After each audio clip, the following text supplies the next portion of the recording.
Good morning friends. हम आज के न्यूज़ पेपर देख लेते हैं। दैट इज 12 अक्टूबर 2016। आज के न्यूज़ पेपर में पहला आर्टिकल है, स्पेक्ट्रम के ऑप्शन से रिलेटेड है, जिसमें कि 2350 मेगाहर्ट्ज स्पेक्ट्रम का ऑप्शन किया गया था।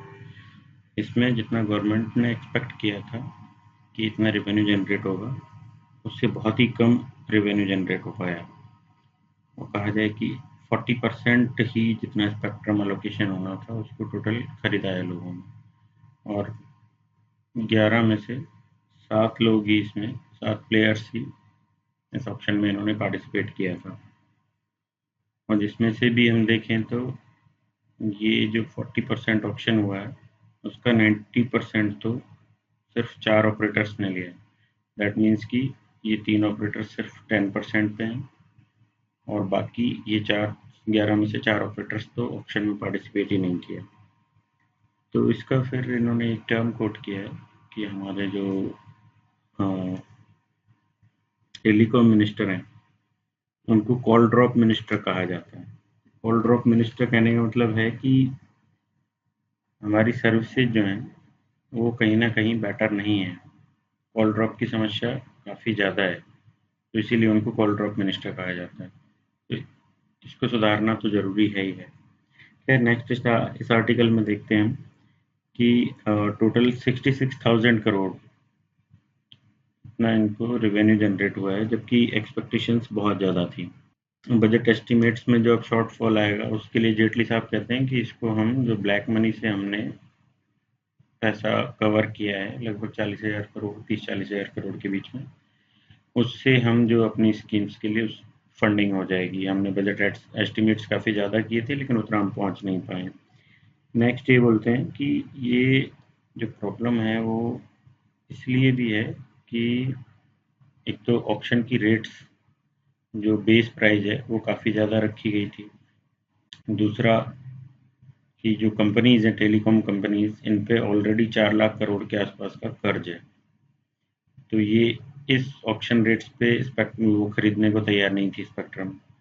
दूसरा कि ये जो कर्ज में चल रही है, जब तक अपना ये कर्ज की कमाई ना कर लें या फिर प्रॉफिट जब तक ना होने लगे तब तक ये और स्पेक्ट्रम खरीदने की हालत में नहीं होती हैं, तो इसलिए प्रॉब्लम आई है। नेक्स्ट ये कहते हैं कि बाकी जो चीज़ें हैं इसमें टेलीकॉम सेक्टर में प्रॉब्लम, एक तो कि हम स्पेक्ट्रम बहुत एलोकेट करते हैं लेकिन फिर भी कंजेशन काफ़ी ज़्यादा है। स्पेक्ट्रम जो हम अलॉट करते हैं वो कुछ एरियाज़ में खाली पड़ा रहता है और कुछ एरियाज़ में ओवर कंजस्टेड है, तो इससे क्वालिटी ऑफ सर्विस डिग्रेड हो रही है।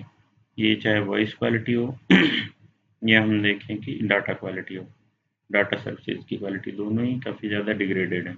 और ये वॉइस क्वालिटी में कॉल डिस्कनेक्ट होने की वजह से ही कॉल ड्रॉप मिनिस्टर भी बोलते हैं। तो इस तरीके की प्रॉब्लम्स इसमें है, इनको हैंडल करना ज़रूरी है। नेक्स्ट की जो अभी 4G आया है तो 4G पे लोगों का फोकस ज़्यादा है, जैसे रिलायंस जियो जैसी कंपनीज आई हैं, तो इनका 4G पे फोकस है, अर्बन मार्केट पे फोकस है। तो सिर्फ अर्बन मार्केट पे फोकस है, लेकिन अर्बन मार्केट में फिर कंजेशन ज़्यादा हो जाता है। और दूसरी तरफ हम देखें तो 1 बिलियन के आसपास, 1.25 बिलियन हमारी पॉपुलेशन है, तो आप ये मान लीजिए कि 80-90 करोड़ हमारे टेलीफोन यूजर्स होंगे, मोबाइल यूजर्स, डाटा यूजर्स, तो उनके लिए कंजेशन ना हो इसके लिए स्पेक्ट्रम का डिस्ट्रीब्यूशन, स्पेक्ट्रम का एलोकेशन ठीक से होना ज़रूरी है। तो फिर आगे कहते हैं कि ये जो प्रॉब्लम्स हैं इनकी वजह से हमारा डिजिटल इंडिया और जो डायरेक्ट बेनिफिट ट्रांसफ़र ऐसी योजनाएं भी अफेक्ट होंगी, उन पे भी इनका असर पड़ेगा। अब हम एक चीज़ देखते हैं कि why this is important. Question आएगा तो उसमें यही सब पूछा जाएगा कि जो पॉलिसी, ये एक इम्पोर्टेंट पॉलिसी इशू क्यों है। इम्पोर्टेंट पॉलिसी डिसीजन इसलिए है क्योंकि rapid diffusion of telecom services इस टाइम पे चल रहा है। नेक्स्ट थिंग कि एफिशिएंट यूटिलाइजेशन ज़रूरी है स्पेक्ट्रम का, इसलिए भी ये एक इम्पोर्टेंट पॉलिसी डिसीजन है। नेक्स्ट कि ऑप्टिमल रेवेन्यू जनरेशन, जो हमारा पब्लिक एक्सचेकर है उसके लिए ऑप्टिमल रेवेन्यू जनरेशन हो, ये भी ज़रूरी है, इसलिए भी एक इम्पॉर्टेंट चीज़ है। नेक्स्ट थिंग कि जो कंपटीशन इसमें सफिशिएंट होना चाहिए इस फील्ड में, तभी जाके सर्विसेज सुधर पाएंगी। तो ये 4-5 चीज़ें हैं, इसलिए इसको इम्पोर्टेंट पॉलिसी डिसीजन बोला जाता है, और इसलिए हो सकता है पेपर में पूछा जाए, तो इसी तरीके से कुछ पूछा जाएगा और आपको ये सब चीज़ें लिखनी पड़ेंगी। फिर नेक्स्ट आर्टिकल हम देख लें। ये आर्टिकल नोबेल प्राइज से रिलेटेड है। तो ये आर्टिकल इकोनॉमिक्स में नोबेल प्राइज जो मिला है, ओलिवर हार्ट और बेंट होल्मस्ट्रोम, इनको नोबेल प्राइज मिला है। तो एक कॉन्ट्रैक्ट थ्योरी एक होती है, कॉन्ट्रैक्ट थ्योरी के लिए इनको नोबेल प्राइज दिया गया है। तो कॉन्ट्रैक्ट थ्योरी क्या होती है? Contract between employee and employer, इस तरीके की थ्योरी कि जो आपकी परफॉर्मेंस होगी उस पे बेस्ड आपके इंसेंटिव्स होंगे, उस पे बेस्ड आपके प्रमोशंस होंगे, इस तरीके की ये थ्योरी है। तो ये हमारे बहुत ज़्यादा काम का नहीं है आर्टिकल, इसका बस एक दो चीज़ों में आप यूज देख सकते हो, जैसे कि गवर्नमेंट सेक्टर में सैलरीज हैं। अभी 7th पे कमीशन आया था, तो 7th पे में भी बात की गई थी कि परफॉर्मेंस बेस्ड सैलरीज हों या फिर परफॉर्मेंस बेस्ड उनको हाइक मिले। तो इस तरह की बातें उसमें थी, और उसमें किया भी गया है कि वेरी गुड यदि आपकी एसीआर है, तभी आपको प्रमोशन और आपकी जो 3% का इंक्रीमेंट एनुअली लगता है वो लगेगा। तो इस तरीके से ये हमारे लिए थोड़ा सा इम्पोर्टेंट हो जाता है, बाकी इसमें बहुत ज़्यादा डिटेल में जाने की ज़रूरत है नहीं। फिर नेक्स्ट आर्टिकल हम देखते हैं। ये आर्टिकल यमन के क्राइसिस से रिलेटेड है। तो यमन में 2011 से क्राइसिस चल रहे हैं। 2011 में जो वहाँ के प्रेसिडेंट थे, ये थे अली अब्दुल्ला सलेम, अली अब्दुल्ला। तो इनके अगेंस्ट लोग उठ खड़े हुए थे और 2012 में इनको सत्ता छोड़नी पड़ी थी। तो उसके बाद से मंसूर हादी हैं, मंसूर हादी इनकी गवर्नमेंट में थे। तो ये संभाल रहे हैं यमन को और कोशिश कर रहे हैं जो होती रिवेल्स हैं यहाँ पे, इनसे और अलकायदा, होती रिवेल्स और अलकायदा, ये दो रिवेलियन ग्रुप्स हैं। मंसूर हादी जो कि अली अब्दुल्ला के, अली अब्दुल्ला सलेह, इनके साथ इन्होंने गवर्नमेंट में काम किया। ये अभी इनमें आपस में लड़ाई झगड़ा चल रहा है, ये गवर्नमेंट संभाल रहे हैं। तो इस तरीके से ये जो क्राइसिस हैं यमन के, एक्चुअली ये आर्टिकल एथिकल आर्टिकल है, पॉलिटिकल आर्टिकल नहीं है। एथिकल पॉलिटिक्स की इसमें बात की गई है कि एथिकल पॉलिटिक्स कैसी हो और किस तरीके से इंडिया को रिएक्ट करना चाहिए, किस तरीके से वर्ल्ड को रिएक्ट करना चाहिए इस सिचुएशन में। तो ये कहते हैं कि presently voice of conscience, voice of conscience होता है अंतरात्मा की आवाज़। तो अंतरात्मा की आवाज़ ये लोगों की मर चुकी है। लोग सिर्फ इकोनॉमिकल बेसिस पे इंटरनेशनल रिलेशंस को देखते हैं। जैसे इंडिया इटसेल्फ अभी वेस्ट के पीछे चल रहा है, अमेरिकन जो आइडियोलॉजीज हैं उनके पीछे भाग रहा है, लेकिन हम जो अपना बेसिक है उसको भूल चुके हैं। हम आज ऐसी कंडीशन में पहुंचे होंगे कि हम किसी को भूख से तड़पते हुए मरता हुआ देख सकते हैं, लेकिन कोई एक्शन नहीं लेते हैं। इन्होंने एक एग्जांपल दिया है कि हम पिज्जा खा रहे हैं और सामने टीवी पे कोई भूख से तड़पता हुआ देख रहे हैं और हमारा कोई एक्शन भी नहीं होता है। तो इस तरीके से हम एथिक्स, हमारी मोरल्स हमारे डाउन हो चुके हैं। तो ये पूरा आर्टिकल एथिक्स एंड मोरल्स पे ही बेस्ड है। इसमें 2-3 टर्म्स आए हैं, वो टर्म्स आप देख लीजिएगा या मैं बता देता हूँ आपको। एक तो आया टर्म स्टीरियोटाइप। तो स्टीरियोटाइप क्या होता है? स्टीरियोटाइप होता है कि जैसे हम पहले से ही एक राय बना लेते हैं कि स्पेसिफिक कोई कम्युनिटी के लिए या फिर कोई स्पेसिफिक काम के लिए कि इसी तरीके से होगा, तो ये एक ऐसी राय हम बना लेते हैं, तो उसको स्टीरियोटाइप बोलते हैं। जैसे कि कुछ दिन पहले हम देखते हैं कि 9/11 का जो अटैक हुआ था, तो उस अटैक के बाद अमेरिका में एक जनरल राय बन गई थी लोगों की कि एशियन एंड मुस्लिम्स ये आतंकवादी होते हैं। तो इस तरीके की एक राय बना ली थी लोगों ने, तो इसको स्टीरियोटाइपिंग बोलते हैं। इसका और मतलब देखें तो वो ऐसे होता है कि एक ओवर सिंप्लीफाइड इमेज बना लेते हैं एक आइडिया कि पर्टिकुलर टाइप के पर्सन और चीज़ें ऐसी ही होती हैं। तो इस टाइप के हम जो इमेज फॉर्म कर लेते हैं, दैट इज स्टीरियोटाइपिंग। फिर conscience, voice voice of conscience जो है वो अंतरात्मा की आवाज़ हो गया। तीसरा इसमें जो दिया गया है टर्म्स है, इसमें एक और टर्म है क्राइसिस ऑफ कंसाइंस। तो क्राइसिस ऑफ कंसाइंस तो जो है यूपीएससी ऑलरेडी पूछ चुकी है। तो आपके पास स्टीरियोटाइप और वॉइस ऑफ कंसाइंस, ये जैसे वॉइस ऑफ कंसाइंस भी आई थिंक पूछ चुकी है, मेरे को ठीक से याद नहीं। क्राइसिस ऑफ कंसाइंस एक बार पूछा जा चुका है। तो ये वर्ड्स आप देख लीजिए एक बार, और एक और वर्ड आप देख लीजिए कि ethical politics. What is ethical politics? तो एथिकल पॉलिटिक्स की, पॉलिटिक्स जैसे किसी भी आईआर में हम देखें कंट्रीज की पॉलिटिक्स है, वो इकोनॉमिक रिसोर्सेज पे कंसंट्रेटेड है, फोकस्ड है। या फिर कि अपना जो पॉलिटिकल पावर एस्टेब्लिश करने के लिए अपनी कंट्री के जो, हम बोलते हैं कि फॉरेन पॉलिसी हमारी ऐसी होती है कि अपने हित सबसे पहले हम देखते हैं। तो इस तरीके की जो पॉलिटिक्स है वो एथिकल पॉलिटिक्स नहीं है। जैसे कि अभी हम, ये राइटर यहाँ पे कहता है कि हम अमेरिका के पीछे चल रहे हैं, उसके पिछलग्गू बन रहे हैं, और हम सिर्फ इकोनॉमिकली फोकस्ड है हमारी जो फॉरेन पॉलिसी है। उसकी बजाय हमें एक जो वर्ल्ड कम्युनिटी है उसमें एक मेजर रोल प्ले करना है। अभी हम यूएनएससी में परमानेंट मेंबरशिप की हम बात करते हैं बार बार, लेकिन उसके लिए हमें ये जिम्मेदार होना भी ज़रूरी है और वर्ल्ड कम्युनिटी में मेजर रोल प्ले करना ज़रूरी है। तो उस रोल में इंडिया को अपना जो पुराना इतिहास रहा है, वो हमारा इतिहास रहा है कि हम एथिक्स हमारे बहुत स्ट्रांग रहे हैं। और आज हम जो कम्युनिटी, वर्ल्ड कम्युनिटी है, उसमें एथिकल इश्यूज आ रहे हैं, उन पे हम कोई कमेंट तक नहीं करते हैं। जैसे यमन में जो क्राइसिस हैं, ये सऊदी अरेबिया और वेस्ट, इनकी आपस की लड़ाई के क्राइसिस हैं। रिसोर्सेज पे जो इनका अधिकार करने, रिसोर्सेज पे कब्जा जमाने की जो लड़ाई है, उस लड़ाई का एक परिणाम कह सकते हैं हम ये। तो यमन उस तरीके की कंट्री नहीं है जैसा कि हम सऊदी अरेबिया के बारे में सोचते हैं कि ऑयल वेल्स होंगे, बहुत रिच कंट्री होगी। वैसा कुछ नहीं है। यमन एक एग्रीकल्चरल कंट्री है और बहुत अच्छी कंडीशन उसकी नहीं है। तो इस तरीके की चीज़ें हैं। तो ये पूरा आर्टिकल एथिकल आर्टिकल है। इस आर्टिकल को आप उसी तरीके से देखेंगे।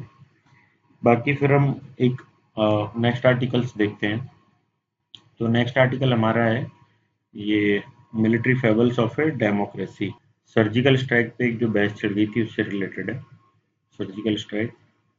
तो इसमें जो पहली दो लाइनें हैं वो मैं कहूँगा कि आप कहीं नोट करके रख लीजिए, क्योंकि ये ऐसे में काम आ सकती है। एज इट इज आप इन्हें यूज में ले सकते हो, ऐसे में कोट कर सकते हो। तो लाइन्स मैं बोल देता हूँ कि when the rich fight the rich, it is the poor who dies. Rich fight the rich, it is the poor who dies. ये कोई जीन पॉल है, उनकी ये लाइन्स हैं। मतलब कि अमीर अमीर से लड़े, देश देशों से लड़े, मरेगा गरीब, इस तरीके की लाइन्स है। तो ये आप ऐसे में यूज में ले सकते हैं, कहीं लिख के रख लीजिए। फिर ये आर्टिकल बोलता है कि मिलिटराइजेशन ऑफ सोसाइटी, इस तरीके की चीज़ें अभी हो रही हैं क्योंकि सर्जिकल स्ट्राइक पे लोगों ने क्वेश्चन करना स्टार्ट किया है।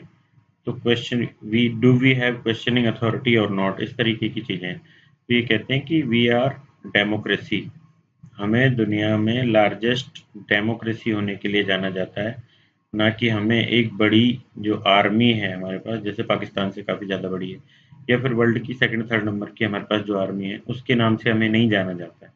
हमें लार्जेस्ट डेमोक्रेसी होने के नाम से जाना जाता है। तो इसलिए when we are a democratic country, तो we have the rights to question about army also. Army किस तरीके से क्या कर रही है, उसकी सर्जिकल स्ट्राइक की हुई है, नहीं हुई है, या फिर हुई है तो क्यों हुई है, जरूरत क्या थी, इस तरीके की क्वेश्चंस करने के राइट हमें है, because we are living in a democratic country. फिर ये नेक्स्ट कहते हैं कि अमेरिका और इंग्लैंड ने जो इराक में वॉर लड़ा था, वहाँ की, वो भी डेमोक्रेटिक कंट्रीज हैं, और वहाँ की जनता ने काफ़ी सारे क्वेश्चंस किए थे। तो जब वो क्वेश्चंस कर सकते हैं तो why we can't raise questions, हम भी क्वेश्चंस कर सकते हैं, हम भी डेमोक्रेटिक कंट्रीज हैं।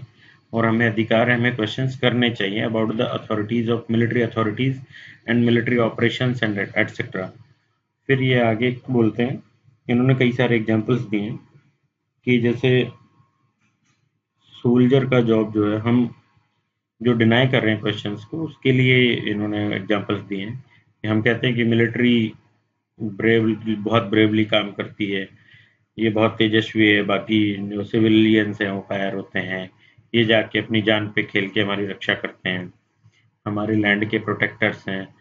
तो फिर ये कंपैरिजन करते हैं कि okay, they are protectors of our land, वो अपनी जान पे खेल के काम करते हैं, लेकिन क्या एक जो नाली सफाई करने वाला है, वो आदमी बिना मैकेनिकल इक्विपमेंट्स के नाली में उतर के काम करता है और उसको बहुत सारी डिजीजेज हो जाती हैं, वो बीमार होकर मर जाता है, तो क्या वो अपने देश के लिए काम नहीं कर रहा है? क्या वो अपनी जान पे खेल के काम नहीं कर रहा है?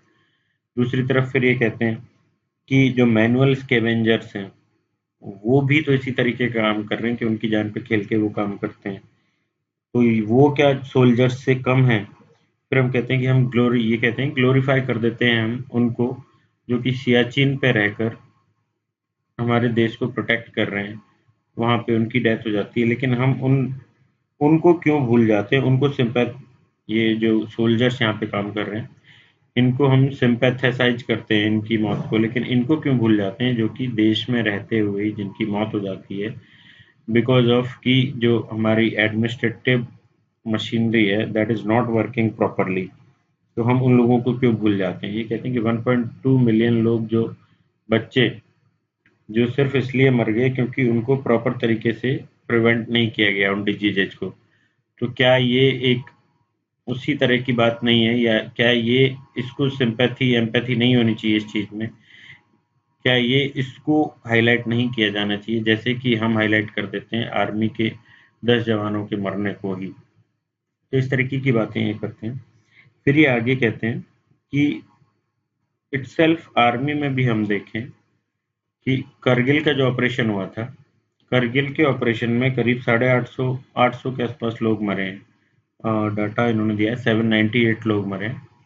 तो ये लोग शहीद हुए, लेकिन हमने जब करगिल वॉर जीत के लोग आए तो 527 वॉर हीरोज जो हैं उनको ग्लोरीफाई कर दिया और हम इन शहीदों को भूल गए। तो इस तरह की सोसाइटी में जो मेंटलिटी डेवलप हो रही है, उस मेंटलिटी के अगेंस्ट ये उस मेंटलिटी को ये क्रिटिसाइज करते हैं। ये कह रहे हैं कि we have the right to have critical thinking, कि हम जो हमारी सुपीरियर अथॉरिटीज हैं उनको क्वेश्चन करें, हम हमारी आर्मी को भी क्वेश्चन करें। उसके लिए फिर ये एक और एग्जांपल देते हैं कि जैसे हम देखते हैं कि आर्मी के जो हायर अथॉरिटीज बैठी हुई हैं, वो प्लस पॉलिटिशियंस एंड ब्यूरोक्रेट्स, इनका जो नेक्सस है, जो भी कोई आर्मी की खरीद होती है, उन सभी में कई घोटाले कई बार सामने आते हैं। तो क्यों नहीं क्वेश्चन, जब ये बैठ के अपनी रेस्पॉन्सिबिलिटी नहीं समझ रहे हैं, तो क्यों नहीं हम डेमोक्रेटिक कंट्री होने के नाते हर चीज पे क्वेश्चन करें? तो ये कहते हैं कि we have the right to question, और किसी को ये अधिकार नहीं है कि हमें ये पूछे, हमें ये इस तरीके से कंडेम करे कि आप तो मिलिट्री पे क्वेश्चंस कर रहे हो और आप इसीलिए आप देशभक्त नहीं हो, आप पैट्रियोटिक नहीं हो। वो ही सैनिक देशभक्त हैं जो वहां जाके लड़ रहे हैं। वो एक स्कैवेंजर, मैनुअल स्कैवेंजर देशभक्त नहीं है जो नालियां साफ कर रहा है बिना किसी मैकेनिकल इक्विपमेंट्स के। तो इस तरीके की बातें करने का इनको कोई अधिकार नहीं है। We do have the right to criticise the things, to question in democracy. इस तरीके से आगे बातें करें। फिर ये कह रहे हैं कि जो इट इज इजी कि हम पीस की बात करें, लेकिन जो आर्मी मैन जो लड़ रहा है, वो क्यों लड़ रहा है? आप इस चीज पे थोड़ा गौर कीजिए। तो वो लड़ रहा है सिर्फ पीस कीपिंग के लिए लड़ रहा है।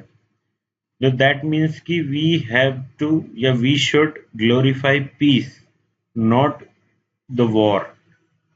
जैसे इन्होंने फर्स्ट लाइन में लिखा था कि वॉर होगा यदि तो फाइट रिच रिच की हो, किसी की भी हो, मरेगा गरीब। तो ये कह रहे हैं कि हमको पीस को ग्लोरीफाई करना चाहिए, हमें पीस को एस्टेब्लिश करने की जरूरत है, ना कि वॉर की, जो कि टीवी एंकर्स बैठ के टीवी पे बात कर लेते हैं, वो जाके नहीं लड़ेंगे, वो नहीं मरेंगे।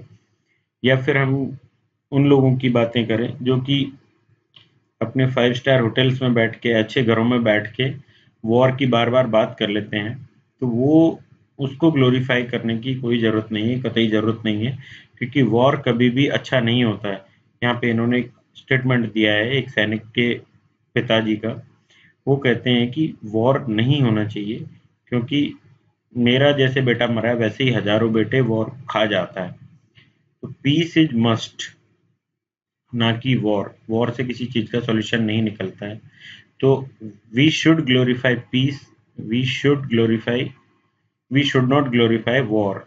हमें वॉर की जो बार-बार लोग डिमांड कर देते हैं, बार-बार बोल देते हैं कि पाकिस्तान ने ऐसा किया है तो हमें युद्ध लड़के ऐसा कर देना चाहिए, उसको हमें ग्लोरीफाई नहीं करना चाहिए, वो बातें नहीं करनी चाहिए। इस तरह की बात इन्होंने इस आर्टिकल में की है। फिर नेक्स्ट आर्टिकल हम देखते हैं, how is the economy really doing.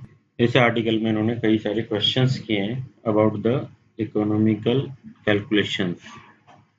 Economy के जो इंडाइसेज हैं उनकी कैलकुलेशन को लेके ये बोलते हैं कि जैसे WPI, WPI, CPI, GVA gross value addition, and जो अपना टोटल मैन्युफैक्चरिंग होता है उसके लिए होता है IIP। GDP एक अलग अपना इंडाइसेज है। तो इस तरीके के जो इंडाइसेज हैं उनमें विद द टाइम जो वेरिएशन देखने को मिल रहा है वो इस तरीके से है। ये ग्राफ दो दिए गए हैं, ये CPI और WPI का है, ये GVA और अपना IIP का है। तो ये कहते हैं कि अभी हमारा जो इकोनॉमी है वो किस तरीके से काम कर रहा है, is it really doing good और नॉट, इस पे एक क्वेश्चन कर रहे हैं। फिर उन्होंने लास्ट में यहाँ पे कंक्लूड किया है कि आई डोंट नो, इस तरीके से आपको आंसर करना चाहिए। फिर इसके लिए इन्होंने क्या क्या चीज़ें बताई हैं वो देखते हैं। तो ये कहते हैं कि GVA जो हमारा है ग्रॉस वैल्यू एडिशन, वो है मैन्युफैक्चरिंग मेजर्स में। ये GVA मैन्युफैक्चरिंग GVA ये मेजर करता है टोटल कैपिटल और जो अपना लेबर है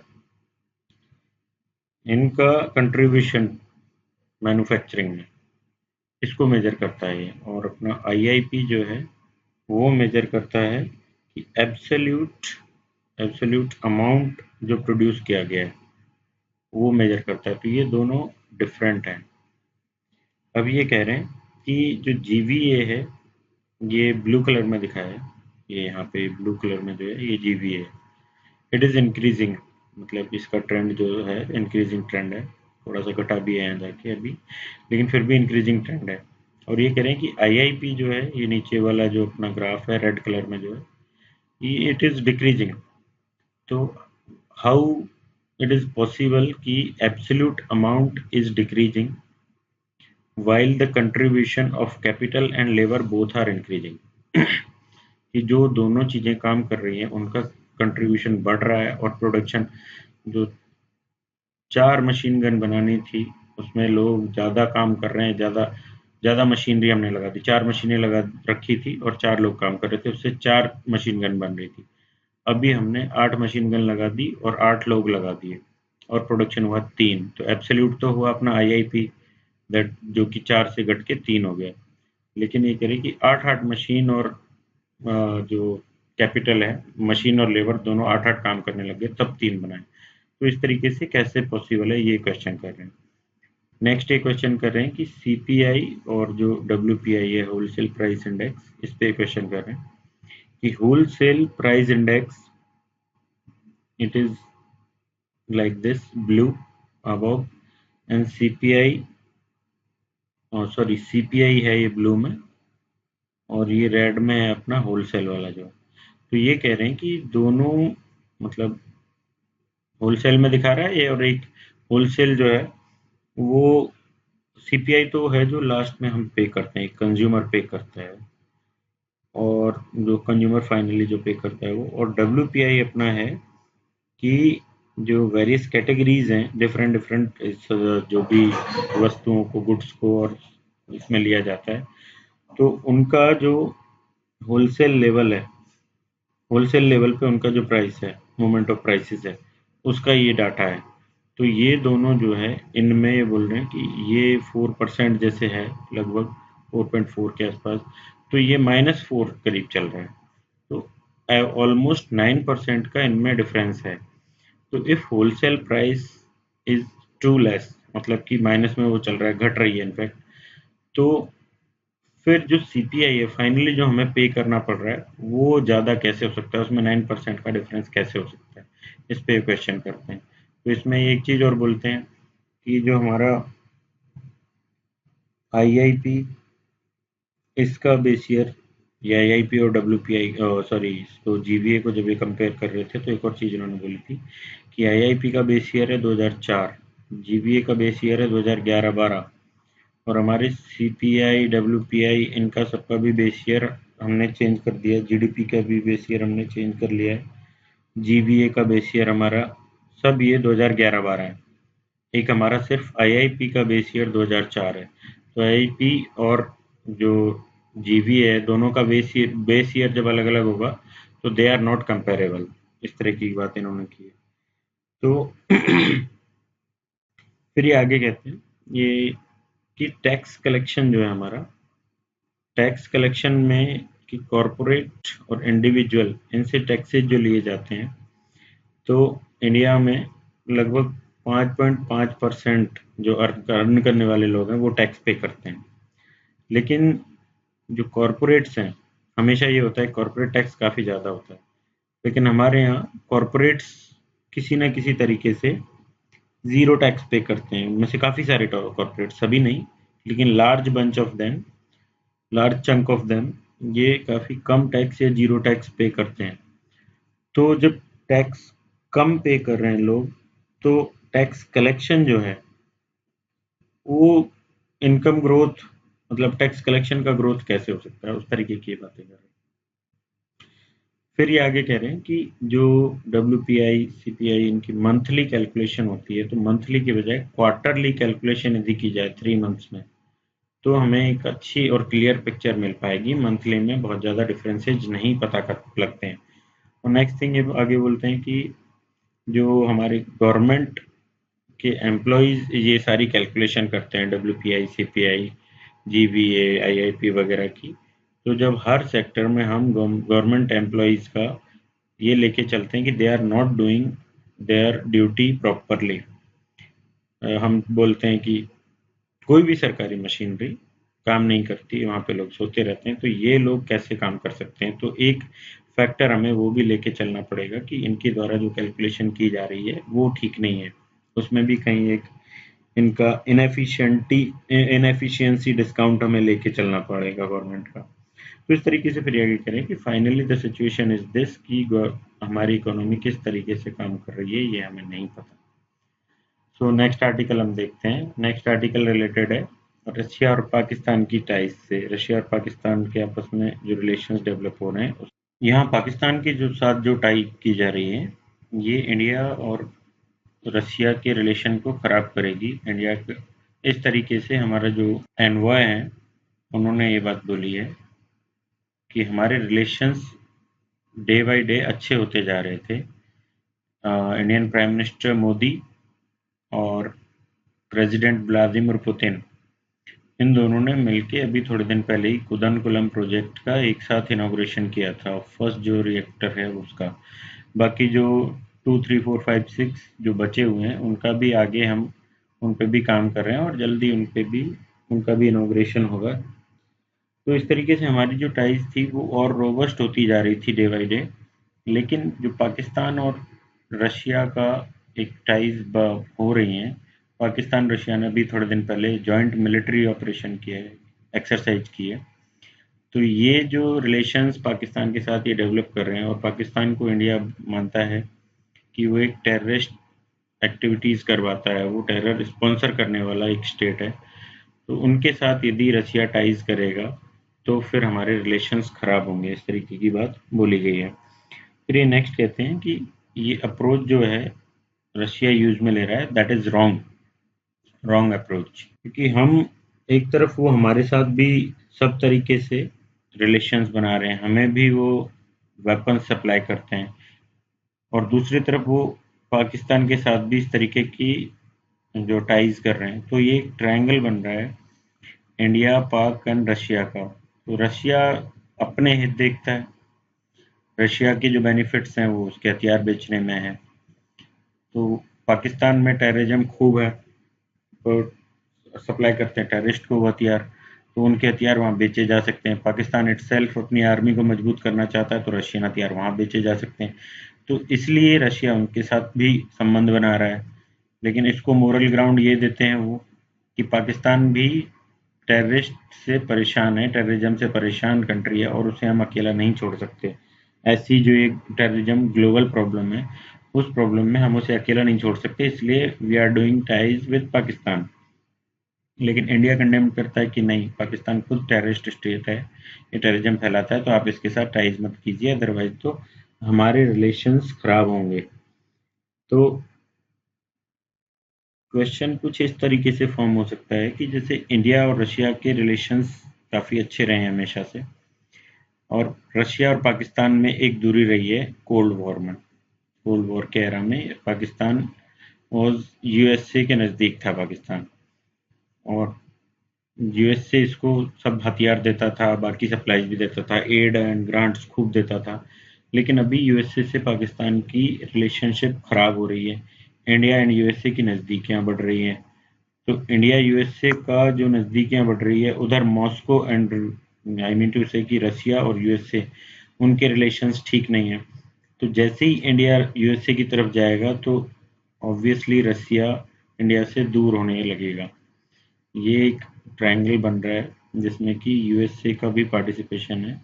यहाँ यूएसए है, और यूएसए इंडिया के पास जाता है, यूएसए रशिया का रिलेशन बहुत ख़राब है, तो अपने आप ही मॉस्को दूर होने लगेगा हमसे, रशिया दूर होने लगेगा, और फिर वो पाकिस्तान को सप्लाई करने लगेगा, पाकिस्तान से उसकी टाइज बढ़ने लगेंगी। तो यही सिचुएशन देखने को मिल रही है। तो क्वेश्चन कुछ इस तरीके से फॉर्म हो सकता है कि व्हाट इज द फ्यूचर, या what will be happening if Pakistan and Russia ties will increase, उनका रिलेशन जो है अच्छा बने, या फिर इंडिया पे उसका क्या इफेक्ट पड़ेगा पाकिस्तान और इनकी टाइज का। तो इस तरीके से कोई क्वेश्चन फॉर्म हो सकता है, तो उसका आप आंसर कर सकते हैं। फिर नेक्स्ट आर्टिकल हम देखते हैं। ये पेंशन जो है उसके रेगुलेशन से रिलेटेड है।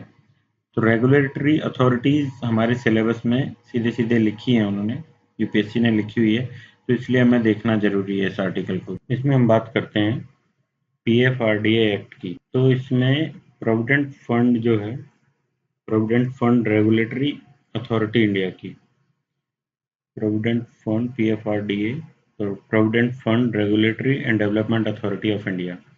तो पेंशन से रिलेटेड जो भी चीज़ें हैं, जो भी स्कीम्स हैं, वो सारी पेंशन इसके अंडर आनी चाहिए, पीएफआरडीए के अंडर। लेकिन अभी क्या हो रहा है कि इंश्योरेंस कंपनीज और म्यूचुअल फंड्स, ये भी पेंशन की स्कीम्स लॉन्च कर रही हैं, इनके अंडर भी पेंशन चल रहा है।